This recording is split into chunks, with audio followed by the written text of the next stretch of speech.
I'll probably think I lost it in a week anyway. You probably will. She does that often. She likes to lose It's happened things. twice. Three. Twice. Cole said it's twice. Alright. So, those of you on TikTok have seen the gist of it. We're recording back to back. This is going to be part 2 of the West Mesa Murders. So we're going to go through the whole spill all over again. So, hey guys, welcome back to Blood Beneath the Moss. We're your hosts, Abby and Sammy. So, last week we covered the first part of the West Mesa Murders, each victim and who they were as people. I've tried not to focus as much as their struggles, but more as people. But the hard part is their struggles is what made them targets for this killer.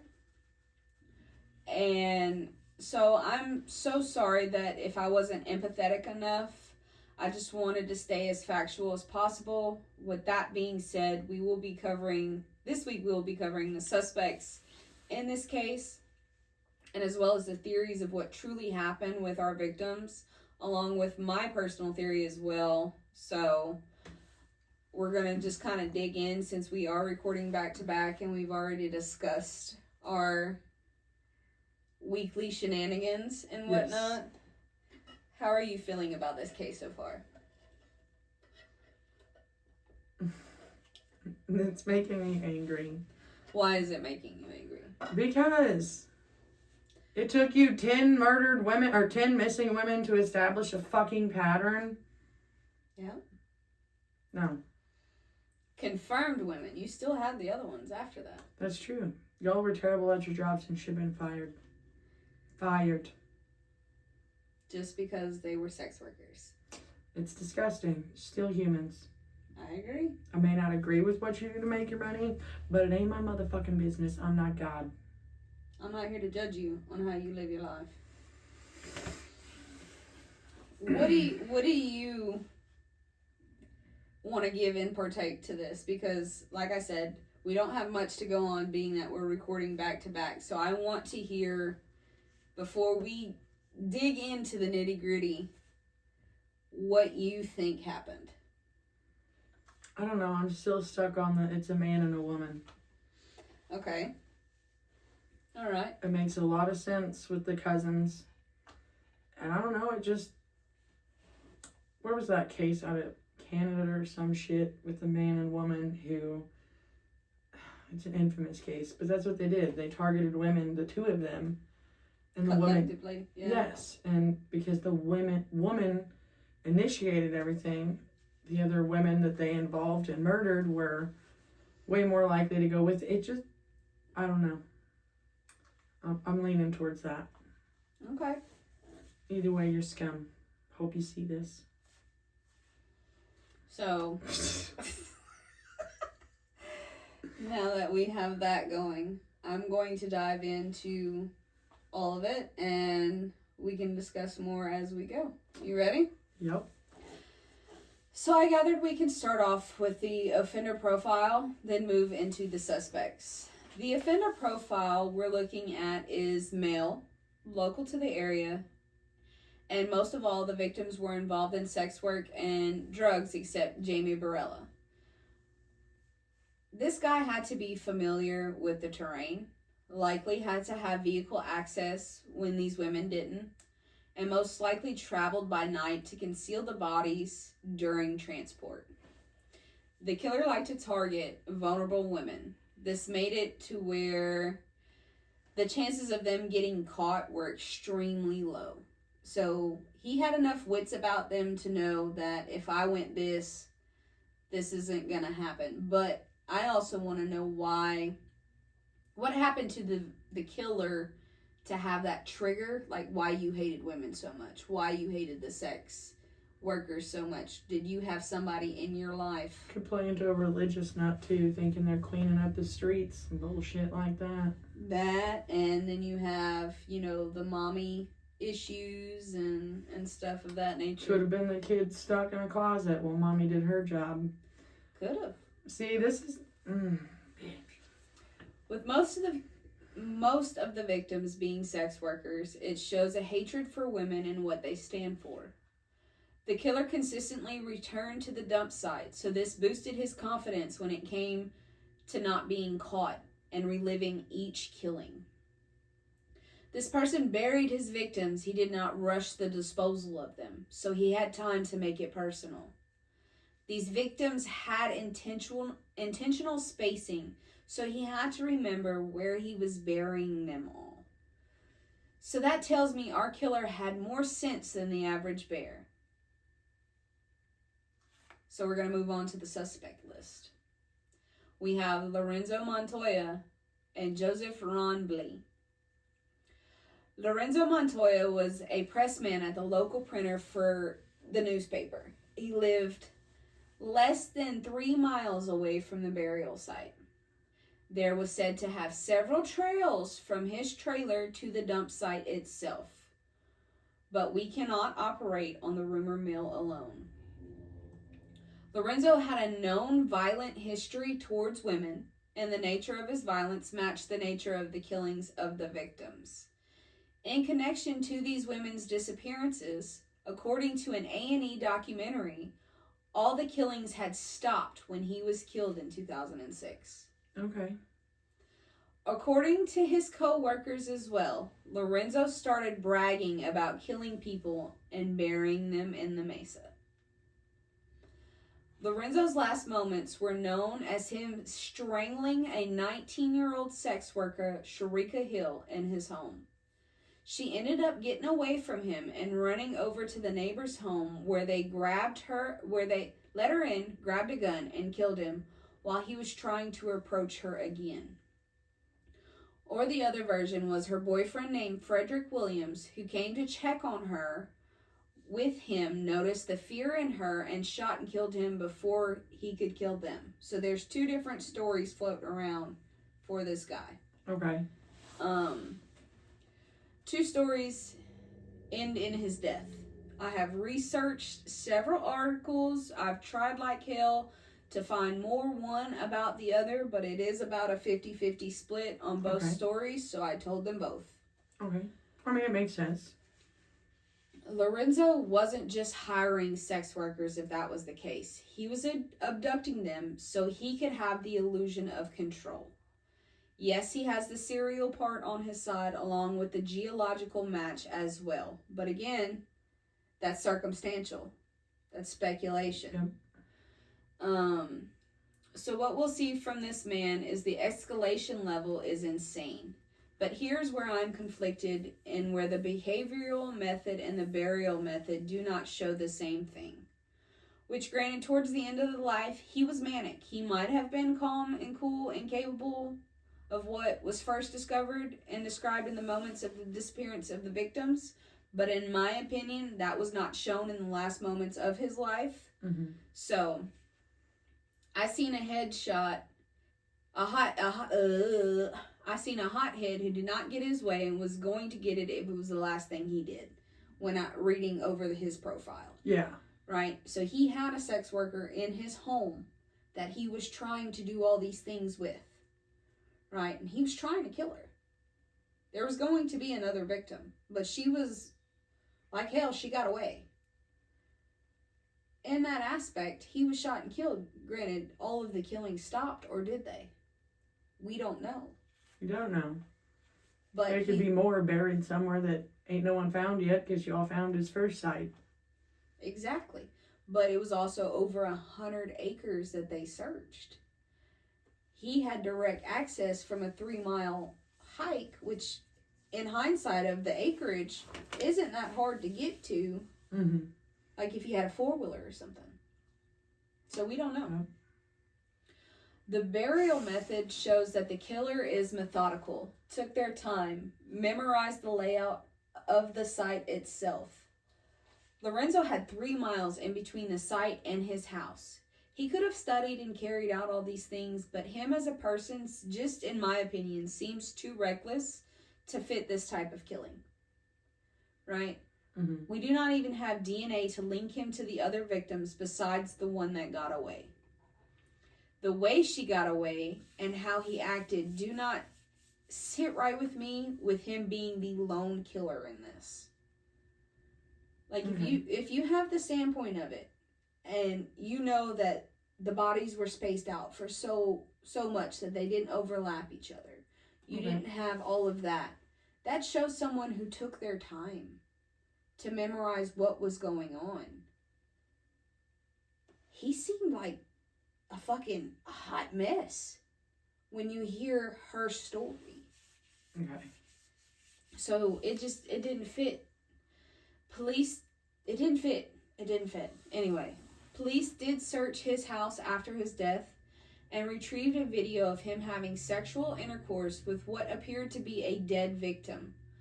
From my understanding, there was no visual of her face, so there was no way to identify her.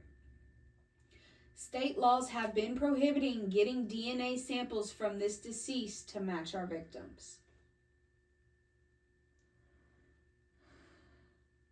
That is the dumbest fucking thing I've ever heard. And we talked about this with another one.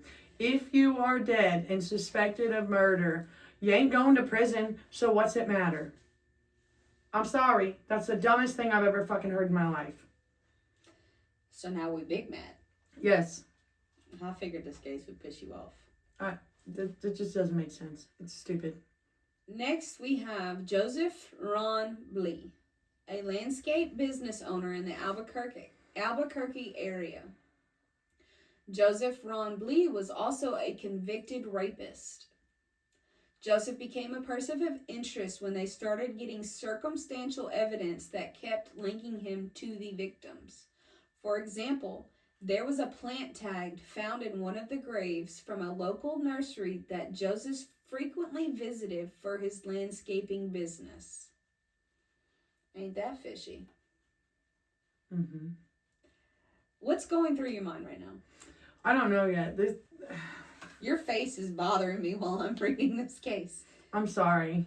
I can't control it. This whole case Your face is hella loud.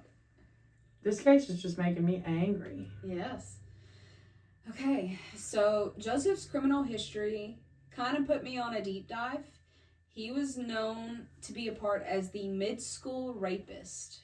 He was convicted of multiple rapings of young girls in the late 1980s to the 1990s. Investigators have also proven that his DNA was found on a sex worker who was murdered in 1985. Her name was Jennifer Lynn Sherm.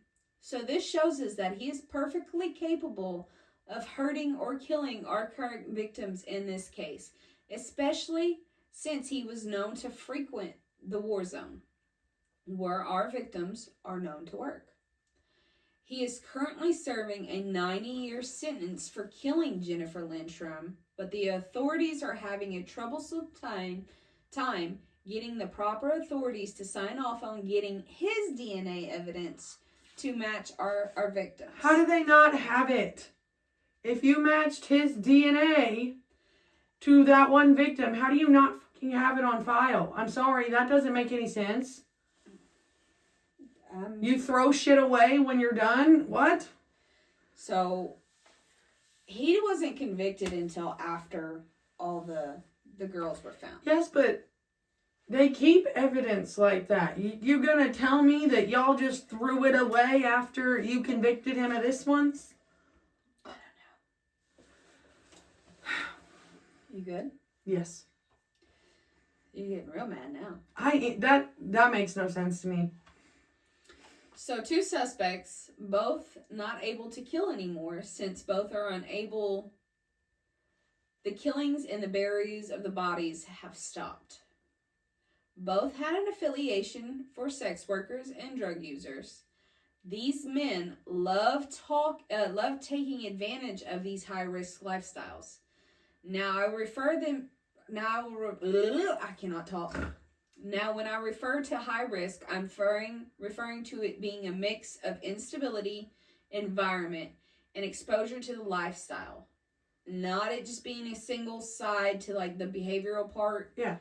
I'm not trying to pinpoint them as it being like a bad thing. I don't think you are. I mean, I have not taken it that way at all. I don't like the term high risk I don't, because granted, I guess my dictionary isn't proficient enough to say anything else. Because I didn't like it when I had to use the term for the Jeff Davis 8 either, of them being high risk lifestyles. I don't like that term. That's because that stupid sheriff used it too much. Yeah, true. Again, this is not a single side to the behavioral part. It's a mix of a lot of different factors, and it's unfortunate. It shows more into what they were as people and what they might have been subjected to when they were younger. Mind you, this isn't me being like, oh, poor babies. These children turned into adults who chose that mindset instead of healing themselves. So I'm tata the child. Yeah. Fuck the adult, basically. Like, what I'm getting at this is the nature versus nurture ordeal. Like, if you love enough or if you cherish enough and stuff like that, they're not going to turn out to be, that's the theory anyway. I got you. These guys grew up and could have figured out right from wrong almost immediately. They did not. No. Both of these men are scum, if you ask me. And I hope they both rot in hell. Me too. That's just my personal opinion. Come at me, bro. Next, we're going to touch bases with the theories of this case. Authorities are leaning towards it being a single offender instead of two offenders, which is what I'm leaning towards. I'm leaning towards it being two because there's differences in the victim profile. Right? Right. You follow? So you're leaning towards two. I'm leaning towards two. All right. Theory one is a single offender theory. The target aims at women in the same environment, same terrible circumstances, with no care for race or age. They were just accessible. Which still makes sense, you know. Oh, yeah. They have stable hunting grounds of their victims, which is the war zone found by 118th Street. They have been a local from the area, special with the knowledge of the bodies not overlapping in the burial site. This killer is a serial killer and a serial dumper, which we've talked about before. I hate that. I hate it too. There were cooling off periods, which are known in these types of cases, which women went missing over several years. So with the periods of inactivity, the killer avoids detection. So it's not just all at once. It's you got a couple months here, you got several months here, maybe a few weeks here. To try not to draw attention to themselves. Yep. That was the first theory. So what do you think of that? No. You don't think it's that? No. All right. There has to be two. I just think there has to be two. So now we're going to discuss my theory. Multiple offenders. Both of our suspects have known history of violence and crime against women. One offender was bragging around town saying he was killing and disposing of women. The second offender hears of this brag and wants in. And here's where I'm going to break it down, where I think more of this theory instead of the single theory. There are two types of victim pools you have. You have multiple older, younger women, and then you have the minors. Two distinguished types of victims, young and easier to control. And then you have the older, more guarded, but easily taken advantage of due to their needs for the drug use. Do you think these two creepy fucks did it together? Yeah. I mean, that's 100% possible. So this is just from going through, and I know that I've skimmed over some things, and I know that I've kind of like bypassed because I mentally can't divulge into all of it as much because this case took a lot. This is weeks of just like diving in and going through each victim and then going through the suspect list as well. Mm-hmm. And you've seen it on multiple occasions where you have fuck sticks from the same area who end up finding another fuck stick and being like, hey, we're going to be fuck sticks together and do some fuck stick shit. I know I said fuck sticks a lot. Sorry. It's a fun word. It is. But that's kind of how I feel about it, because when you break it down, and from everything that I know of, like, true crime, you have a victim profile, which, granted, most of these girls fit into a single category. But if you open your eyes and look past the bridge of your nose, there's more of that. Yep. You have Hispanic, you have white, you have African American, you have older, you have younger, you have minors, including even in the victims that weren't technically in the 11 that are being brought in. You know, that still has a pattern because they were all found in the same area.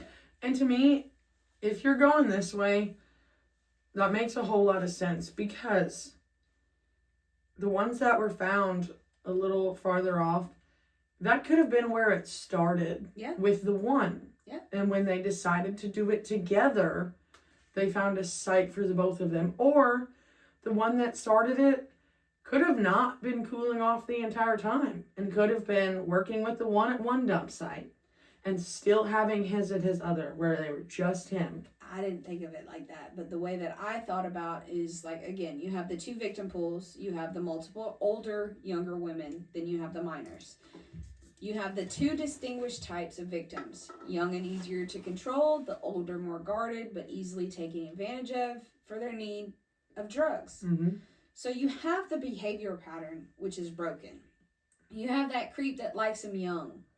And then you have one that's not truly involved into his killing potential, if that makes any sense, by looking at the women of convenience. So both suspects are local, both have a type. Possibly looking at a teacher and student type ordeal, that's how my brain took it when looking into these suspects. Because when both of them went away, the body stopped showing up. When one died and the other one got locked up, they won't let you out. Clank, clank, clank, clank. You know, the body stopped. I have a feeling, because there's evidence with both of them being, granted it is circumstantial, that both of them are retiring to this burial site, that they were working together, because you have the plant tag. You have the one that's a landscaper. You have the one that was, like, sitting there strangling the young teenage girl. I think that's why I'm leaning towards the teacher-student works. Teacher-student also works for the teacher, had his own site before old boy came along. Yeah. And still continued to dump in that one when he didn't want to share his victims. That's kind of where I'm getting at. And you said from the beginning that you thought it was two people. But you thought it was man and woman. I really did. But then again, if not Jamie, what was her cousin's name? Evelyn. If Evelyn knew the man that potentially offered them a ride, she could have easily convinced her younger, impressionable cousin to just go with them. Well, what I'm getting at is because they both were kidnapped together, teacher and student both had a type. Evelyn wanted one her drugs. Fit, one didn't. Yep. Evelyn wanted her drugs, so she got by the one that didn't like the younger ones, and the one that did like the younger ones, they could have been like, well, bring somebody with you, so we know that this isn't a setup or something of that, like, you know, that frame of mind. Yep. Stating, that's how I look at it. Both suspects, again, are local. Both had a type. Again, possibly looking at the teacher and student type ordeal. Or are we... Then they had this one where you're looking at multiple offenders in the same area, looking at the same vulnerable women who had a shared victim pool and dumping bodies in the same area. I don't believe that one. I don't either, because if they are meticulously spaced out and never overlapping, that does not make sense. Exactly. So there's 3 theories in this case. The only way that would work is if this group of multiple offenders were literally telling each other, hey, I just killed this one and I buried her right here. Don't go close. No, you cannot tell me they're sitting here texting each other, hey, And got me back one, then, put her text here. messages were a thing. So I'm like, ain't no motherfucking way. No. So No. there was 2 theories in cahoots with what's actually going on, and then my personal theory. I'm leaning towards the teacher-student. So my theory 2 sides. is what yeah. Yours, and then my little added, just because to me, I feel like the one that started it knew exactly what he was doing, had it down to a pat before the other came in. Yeah. If he truly loved control and he was still doing it, and he's that much of a sick fuck, he 100% could have had his own site separate, but close enough that he could still get his rocks and jillies off, yeah. Exactly, without having to share. But that doesn't truly fit, because if you look at the women that are not completely in the dump site, that are off on the side, you have a minor in there as well. This is the one that was convenience then. I guess. I don't know. Like this case. Well, in all technicality, it could have been either one of them too. If we're looking at that, it could have been either one of them in the same that mindset of I don't want to share. This one's mine and only mine type of thing. But then you also have the fact that you have one who's known for violent behavior, and then you have a known convicted rapist. Mm-hmm. So he was getting his jollies whether you were dead or alive, which is very crude and harsh, I never want to think or see that ugly in the world, but it happens. Yep.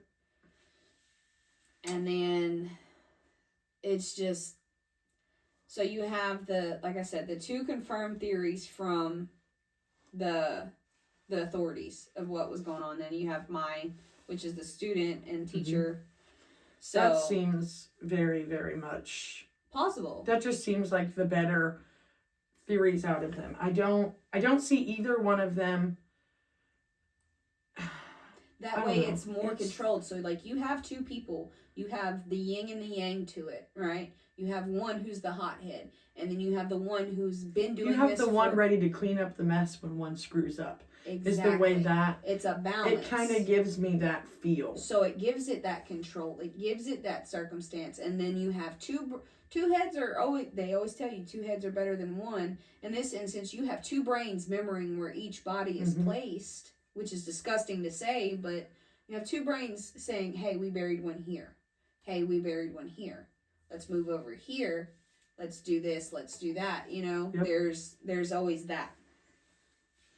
So you have confirmed victims and no confirmed victims. This is the place known for the burial site for the 6 fucks getting their rocks off. It's like, this is what this theory is from the multiple offenders. Yeah. Okay.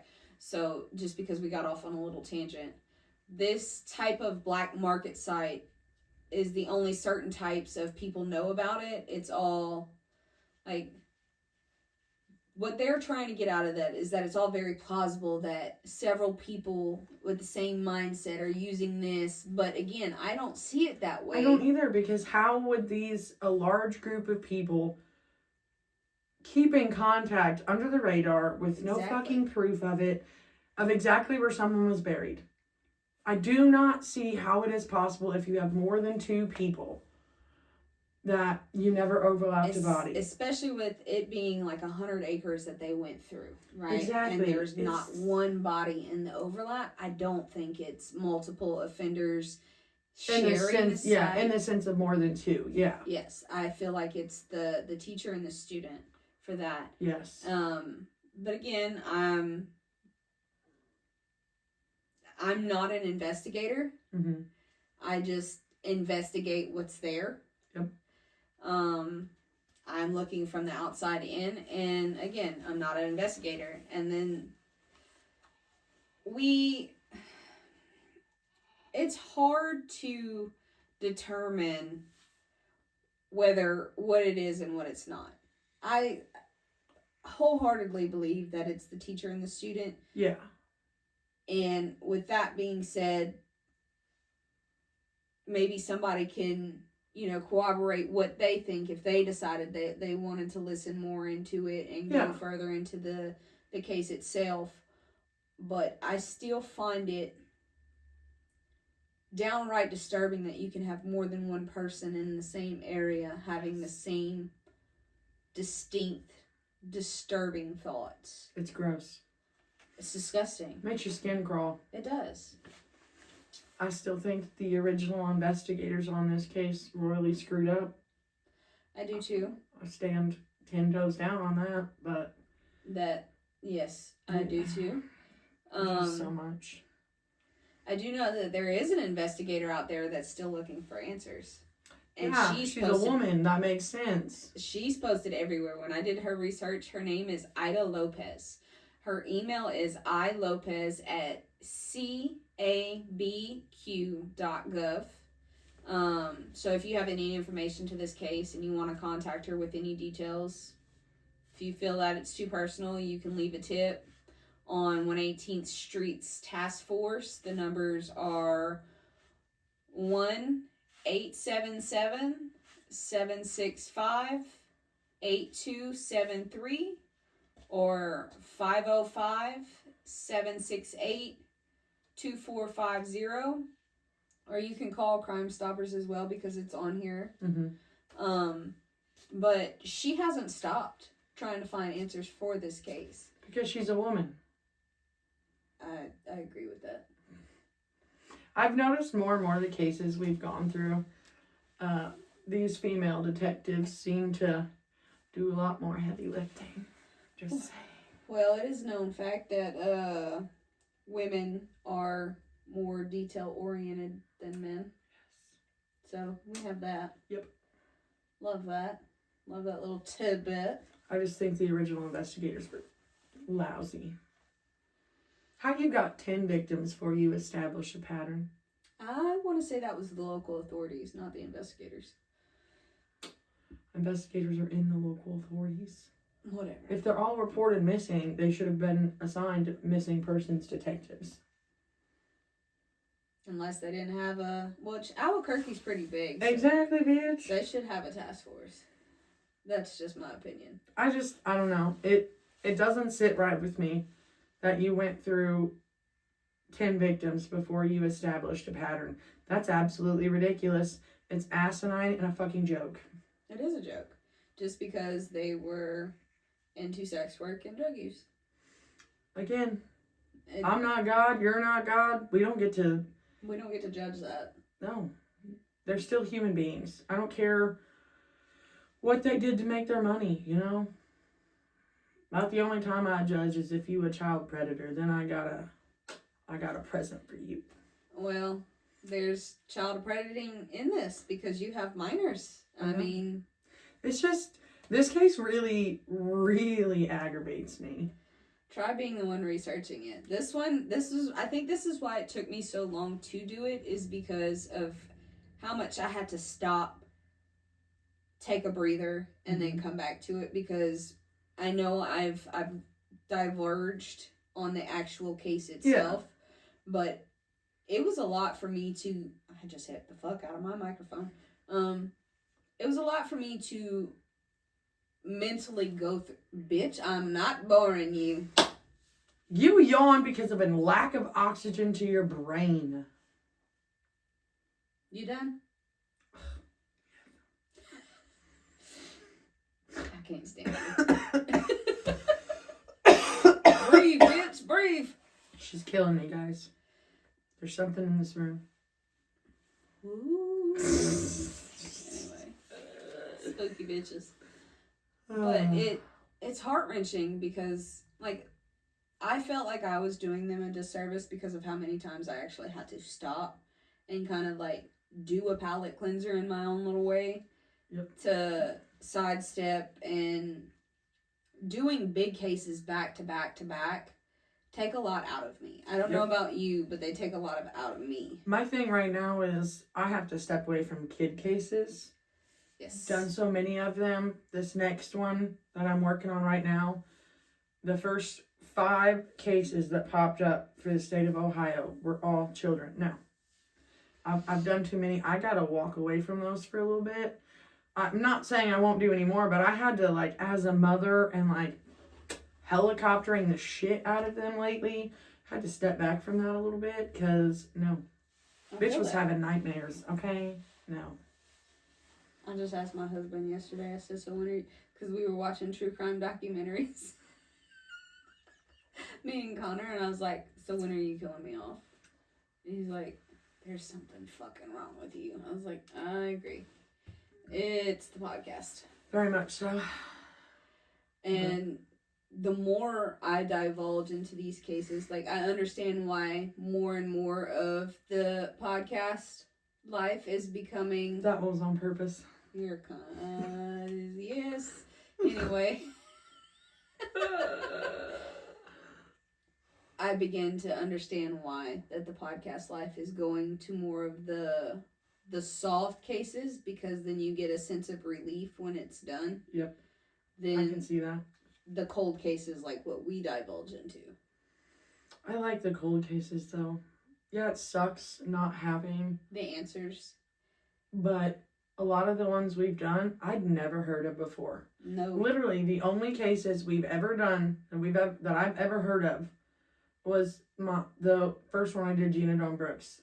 And I knew the Jeff Davis 8 because I lived there. That's it. Yeah, I didn't know any of these cases. All these other ones were just pure, circumstance. Either sent to me, I looked them up.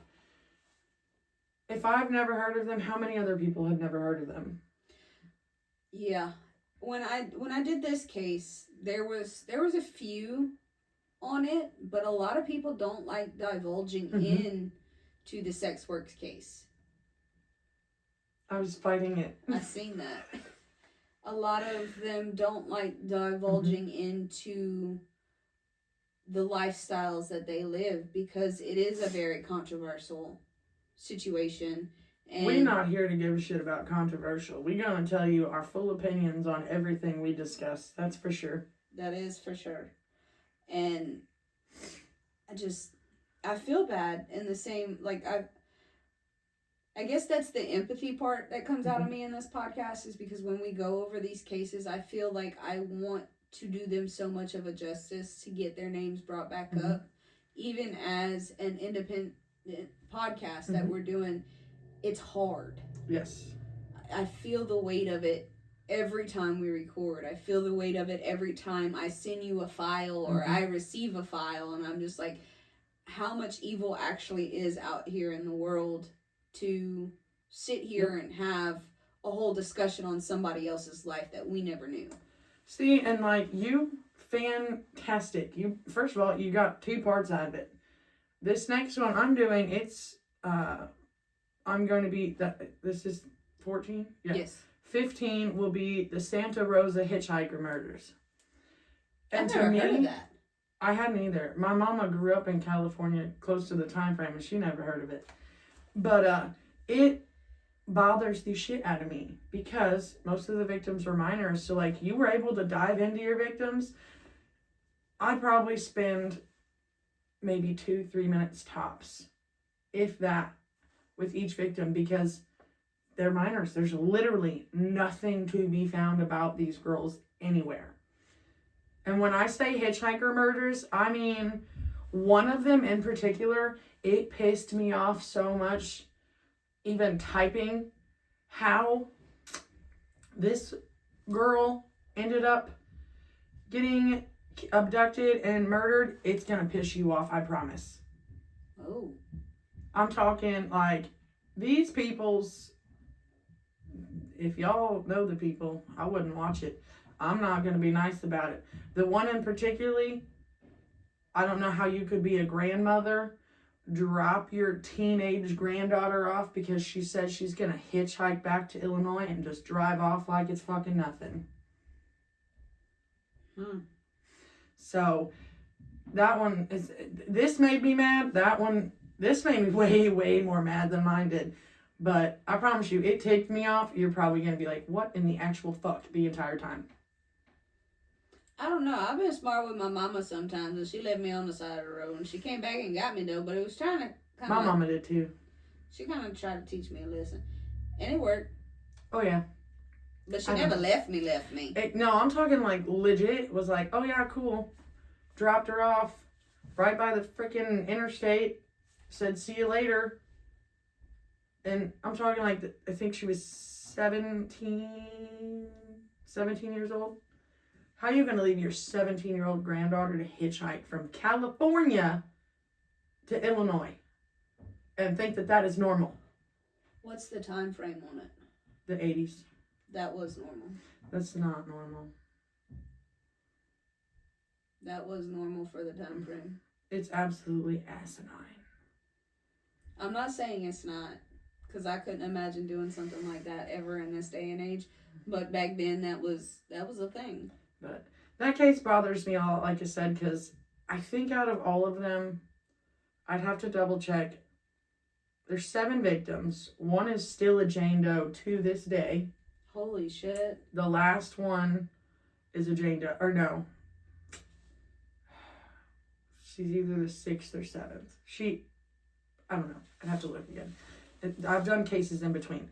But that many victims, all but 1 or 2 are minors. So there's fucking nothing out there about them. Not a thing. That's rough. It's like the youngest 2 are 13 and 14 years old. Why are a 13 and 14-year-old fucking hitchhiking? Thank you. Now I'm mad.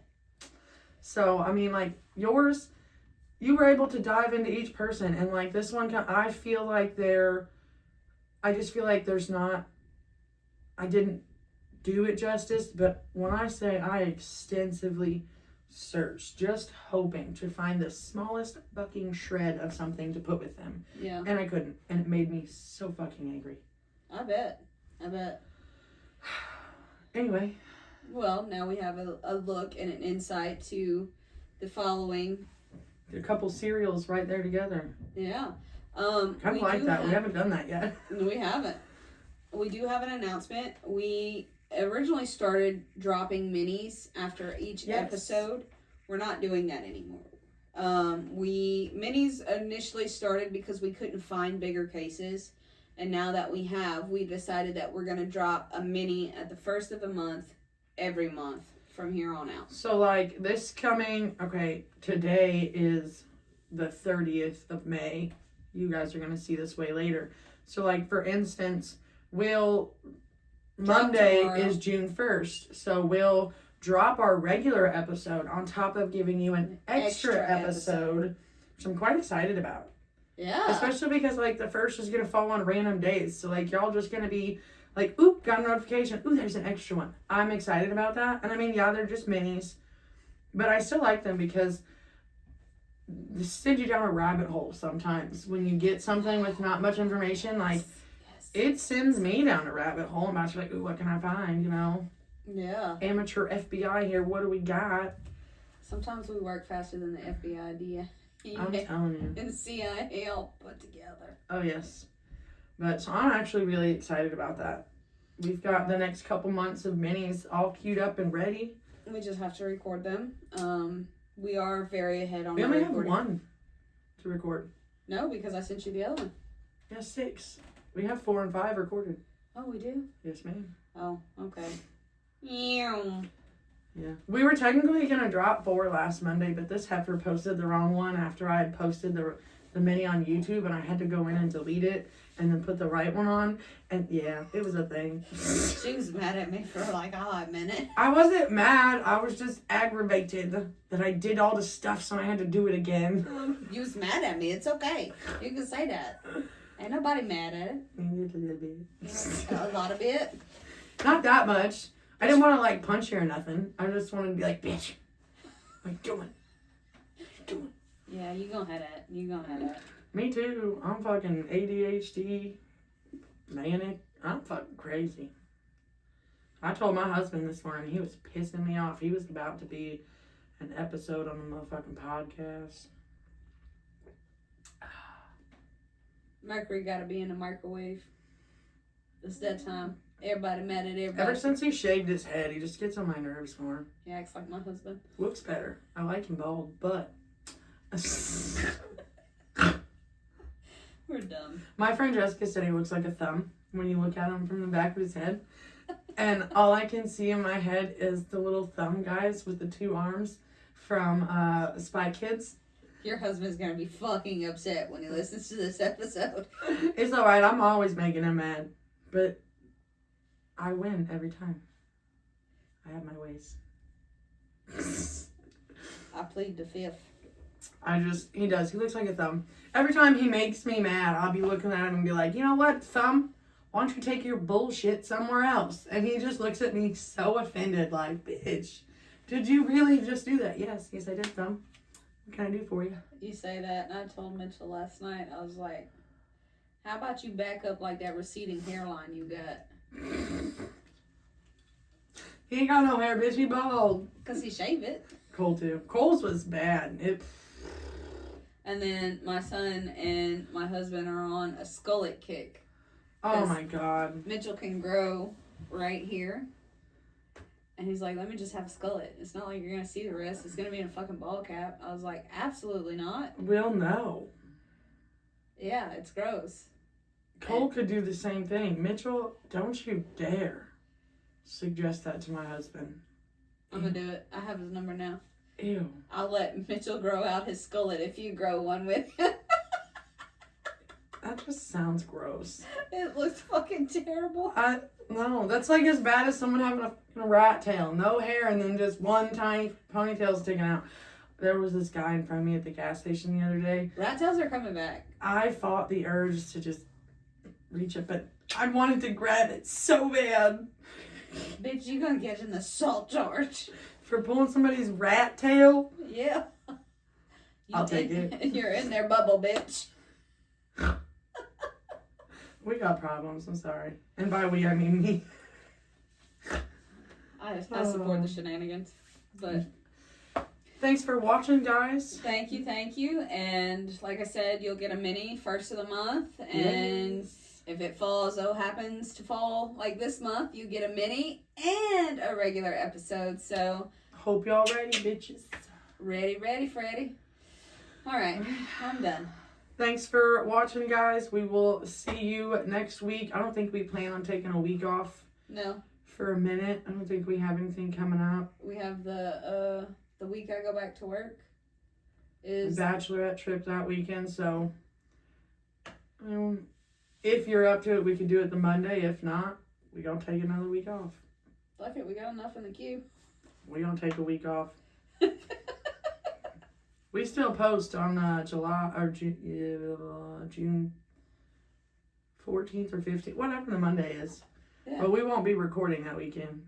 Yeah, so you won't get a sneak peek. But that's all right. We love you guys. Thank you. Thank you.